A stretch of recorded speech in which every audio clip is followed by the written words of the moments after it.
Oh, rock fans from all around the world, thank you once again for tuning in to the #1 rock album review show. It's MPJ. Welcome to my gang, to Dom, to Ian, and to Trish. Welcome for another exciting show.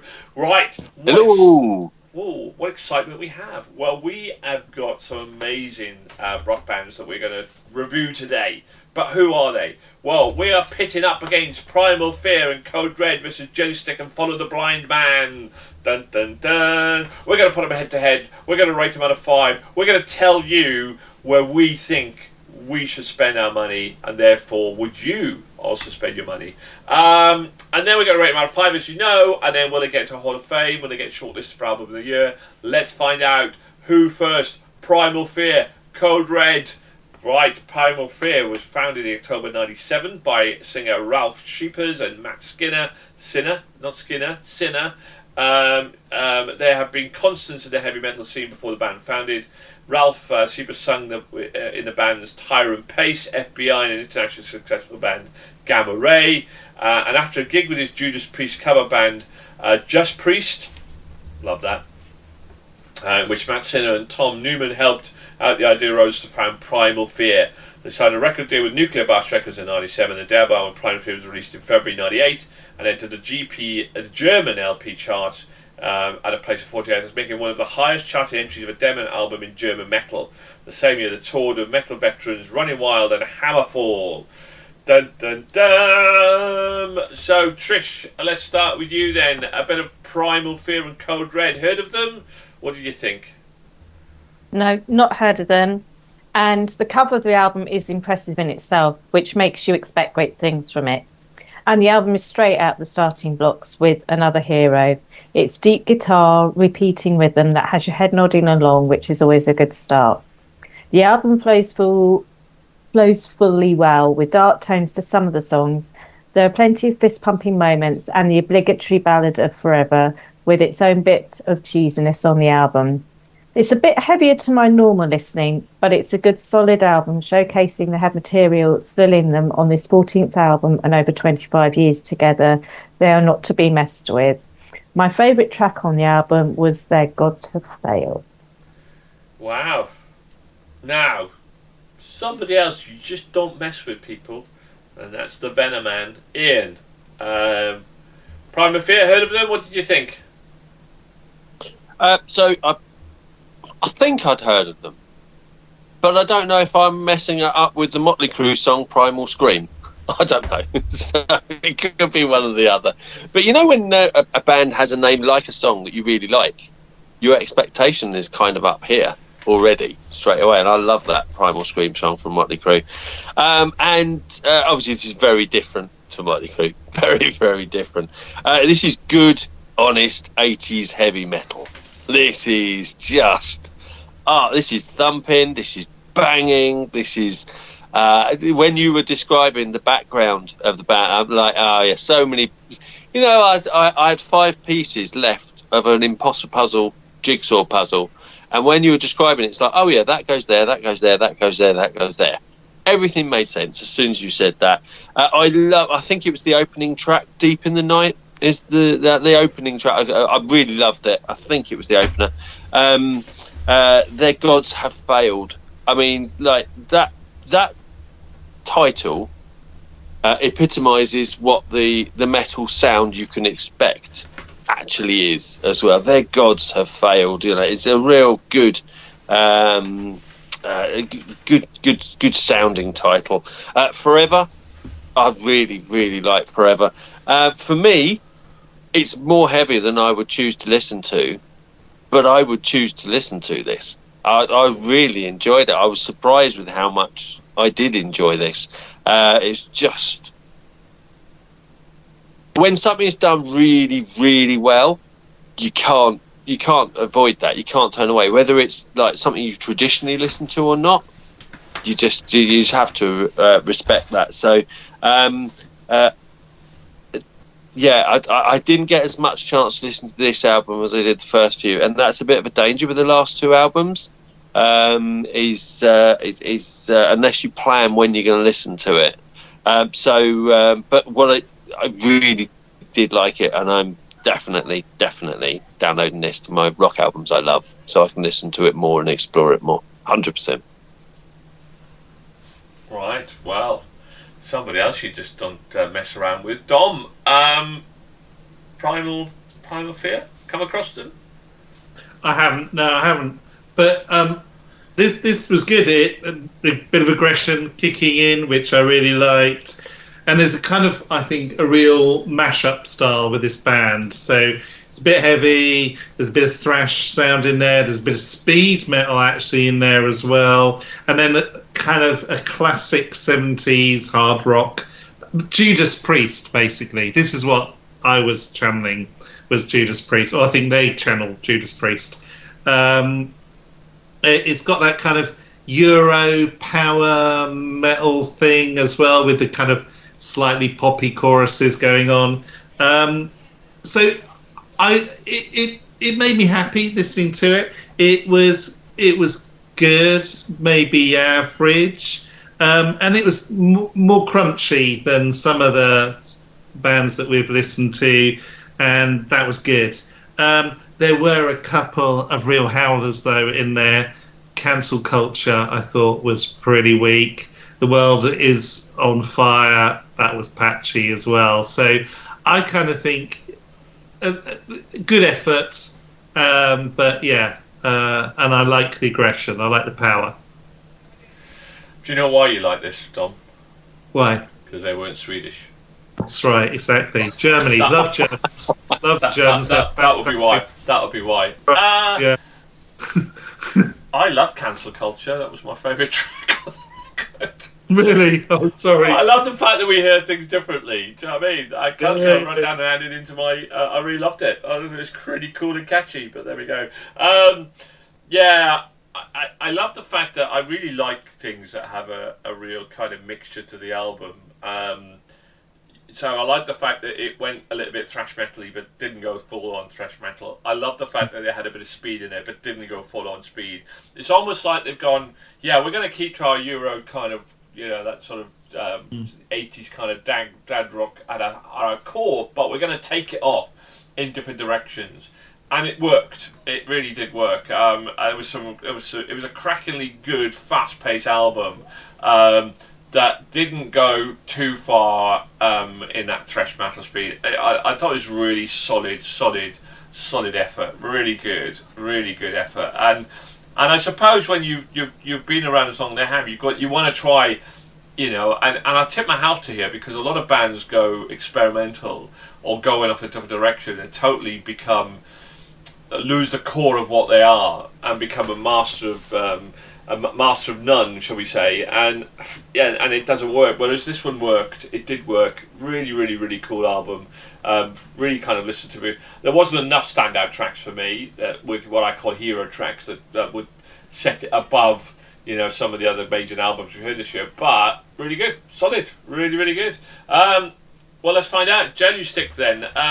Who are they then? They are, they are not they are him. And so Dino Jelusick, born in 92, also known as staying name as Dino Jelusick, is a Croatian singer, musician, songwriter. He's a founder, principal songwriter, lead singer of progressive rock band Animal Drive, which was formed in 2012 and since 2000 has been signed by Frontier Records. In 2006, Jelusick has been touring member of the American rock band Trans-Siberian Orchestra. He was the winner of the inaugural edition of the Junior Eurovision Song Contest in 2003. Right, well, there we go. Great pedigree there then. So, Ian, let's start with you then, mate. Jelusick, did it make you sick? Did it make you want to eat jelly?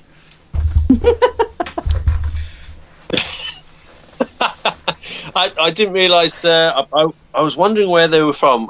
Sometimes I like to look at the background of bands and whatnot. I decided not to this month. So hearing this Croatian, I'm going to go out on a limb. I think the pronunciation is something like Jelusic is what I think it would be, or something like that. Eastern European. It's something like that. It's Eastern Southern European Croatian. Yeah, something like that. Jelusick sounds so much better though. Sounds more rocky, doesn't it? It does. Jelusick is awesome. Absolutely. This is good, honest, soaring metal. Bring it home. Smash out of the park. Yeah, this is good, honest, soaring metal.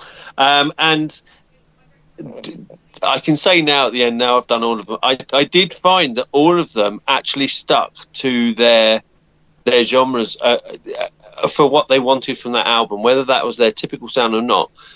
All of the albums kept pretty much true to the sound that they had, which is quite unusual because a lot of albums that go all over the place that we listen to, but to have 8 albums that stick to what they're trying to do throughout literally all of the albums, I thought that's quite impressive in itself. So hence why the good, honest, soaring metal, the good, honest theme came in.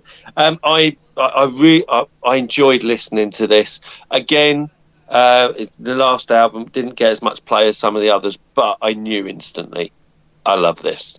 I think I listened to this album once all the way through, and then a few little punching songs yesterday, just while I was writing up some notes. And I just think the arrangement and the composition is quite amazing behind. And I wouldn't be surprised if a lot of metal artists are written off because they maybe have screamo, they may be thrash, they may not be the genre that people like. But when you actually strip them down musically, and they produce something that blows you away, and I think one of the biggest examples of that, it's a bit of a crass example, is the band that did Sound of Silence. Disturbed. Yeah, that Disturbed. Yeah, I think that's a really good example that up until that point, that really showcases to a lot of people what metal bands are capable and the quality of musicianship amongst that. And that I really could tell through this. I really enjoyed it. Standout tracks for me were Died, Animal Inside, The Healer, The Great Divide. I thought was brilliant, absolutely awesome. And The Bitter End. What a brilliant way to end. The good, honest, bitter end is what I'm going to rename that, because it was a brilliant sum up to 8 really enjoyable albums, whether I actually like them personally or not as genres. But this, again, absolutely is going on my rock albums I love. Whereas Primal Fear, I want to listen to it more to understand more about it. This, I know I like it a lot, and now I really want to explore that musicality in it as well. So, cool. Jelusick, Jellystick, whatever.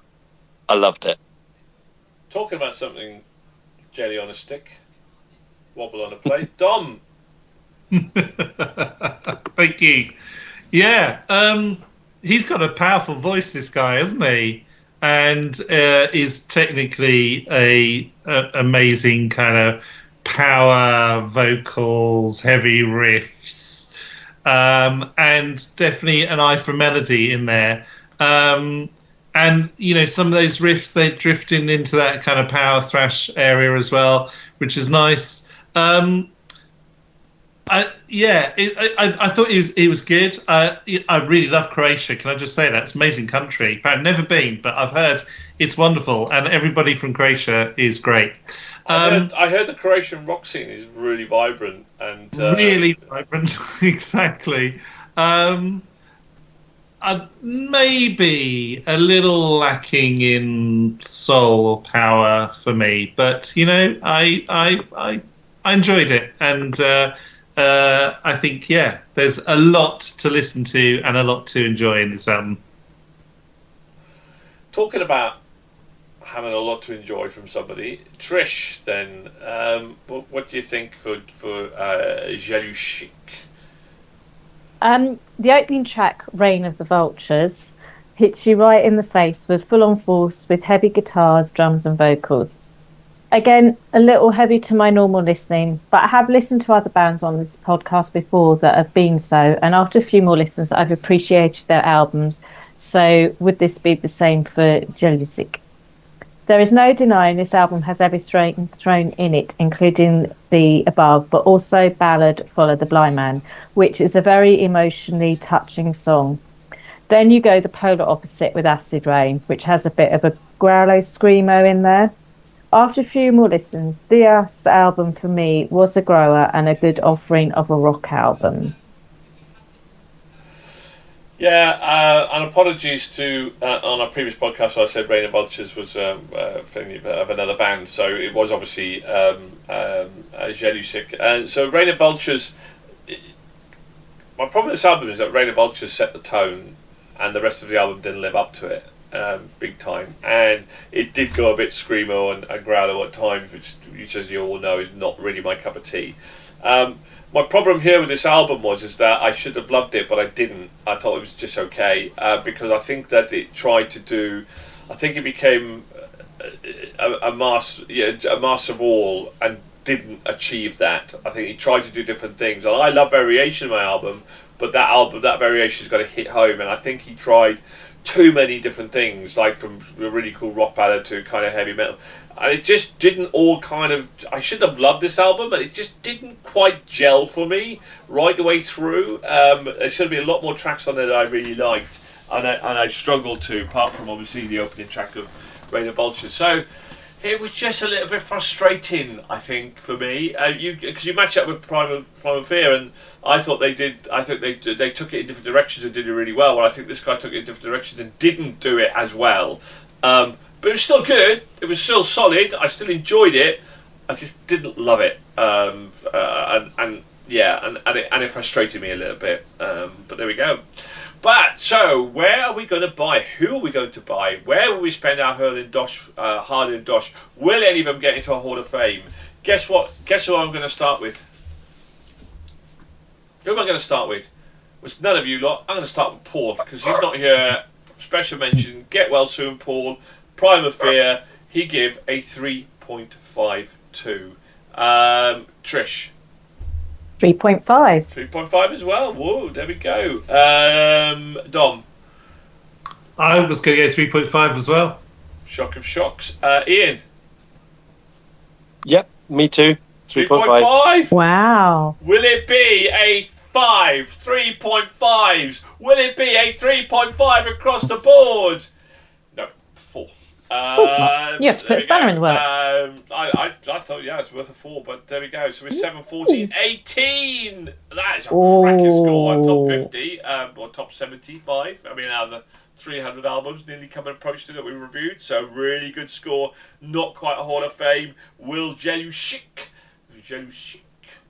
get into that one? Starting with Paul. Paul give this a 3. So, Trish. 3.5. 3.5. Dom.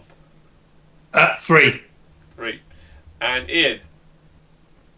Got a 4 from me. 4 from you.